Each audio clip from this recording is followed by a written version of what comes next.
Assalamualaikum warahmatullahi wabarakatuh.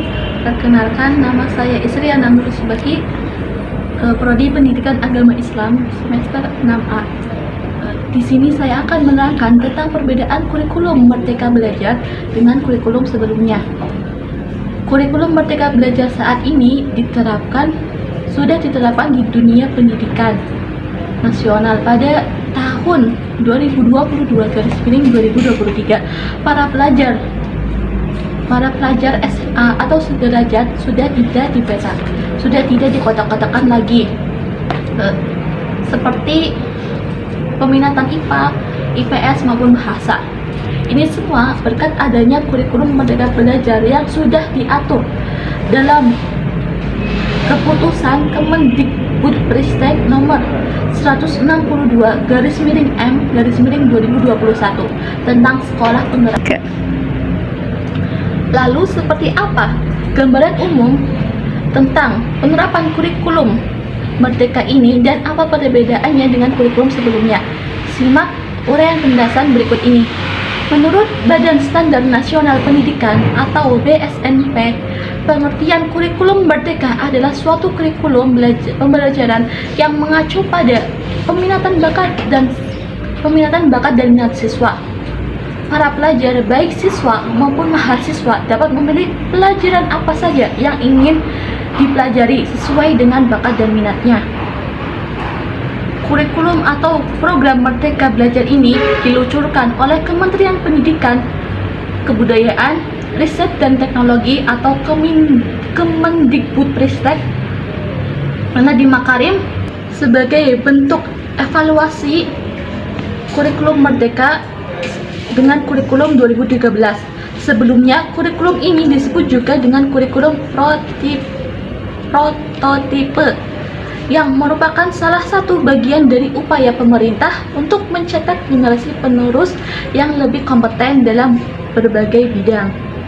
Dimulai pada tahun 2020 pada masa pandemi COVID-19, implementasi kurikulum Merdeka Belajar atau kurikulum prototipe ini telah diuji cobakan pada setidaknya 2.500 sekolah penggerak dan juga SMK pusat keunggulan. Selanjutnya yaitu perbedaan kurikulum Merdeka dengan kurikulum sebelumnya mulai tahun ajaran 2022/2023. Penerapan kurikulum Merdeka ini tidak hanya akan dikhususkan pada satuan pendidikan pada tingkat SMA atau sederajat, namun kurikulum ini juga bisa mulai digunakan pada tingkat lainnya seperti pada tingkat TK, SD, SMP, sampai perguruan tinggi.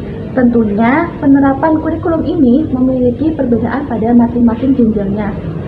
Perlu diketahui terlebih dahulu bahwa kurikulum Merdeka Belajar di tingkat TK maupun PAUD maknanya adalah merdeka untuk bermain. Dengan begitu, penerapan kurikulum Merdeka di tingkat PAUD atau TK adalah dengan mengajak anak bermain sambil belajar, tidak terlalu berbeda dengan kurikulum sebelumnya. Sementara di tingkat SD ada beberapa perbedaan dalam hal mata pelajaran pada penerapan kurikulum Merdeka.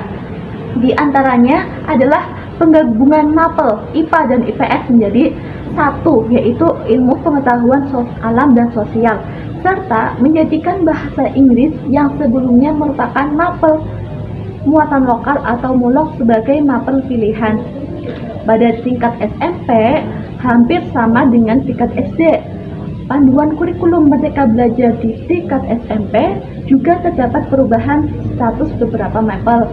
Misalnya, mapel teknologi informasi dan komunikasi menjadi mapel wajib. Pada kurikulum sebelumnya, mapel ini hanya sebagai mapel tambahan. Kelak di semua jenjang SMP wajib memiliki mapel informatika. Pada tingkat SMA, penerapan kurikulum Merdeka Belajar yaitu dengan para siswa tidak akan lagi dibeda-bedakan dengan berbagai peminatan seperti IPA, IPS maupun bahasa. Sementara di tingkat SMK, model pembelajaran akan dibuat menjadi lebih sederhana, yaitu 70% mapel kejuruan dan 30% mapel umum. Selain itu, pada akhir masa pendidikannya kelak, para siswa dituntut untuk menyelesaikan suatu esai ilmiah sebagaimana para mahasiswa yang harus menyelesaikan tugas akhir atau skripsi. Pada tingkat perguruan tinggi, kurikulum Merdeka Belajar terwujud dalam program Kampus Merdeka. Pelaksanaannya pun memiliki beberapa perbedaan dengan menerapkan kurikulum sebelumnya. Dalam program Kampus Merdeka, mahasiswa diberi kesempatan untuk mempelajari sesuatu di luar program studi yang ditempuhnya. Dalam hal ini dilakukan melalui beberapa cara seperti praktek kerja atau magang, pertukaran mahasiswa, dan kuliah kerja nyata. Yang terakhir, kelebihan dan kekurangan kurikulum Merdeka Belajar. Kelebihan yang paling mencolok dari penerapan kurikulum Merdeka Belajar adalah adanya proyek tertentu yang harus dilakukan oleh para peserta didik sehingga dapat membuat mereka menjadi lebih aktif dalam upaya mengeksplorasi diri. Selain itu, kurikulum ini juga lebih interaktif dan relevan mengikuti perkembangan zaman. Meski begitu, penerapan kurikulum Merdeka tak lepas dari berbagai kekurangan. Misalnya, persiapan penggunaan kurikulum ini dinilai masih belum matang. Hal ini terlihat dari masih kurangnya potensi sumber daya manusia untuk merasakan kurikulum ini. Sekian penjelasan tentang perbedaan kurikulum Merdeka Belajar dengan kurikulum sebelumnya. Saya Isriana Nur Subahi, mohon maaf apabila ada kekeliruan kata dan kata-kata yang salah. Sekian, terima kasih. Wassalamualaikum warahmatullahi wabarakatuh.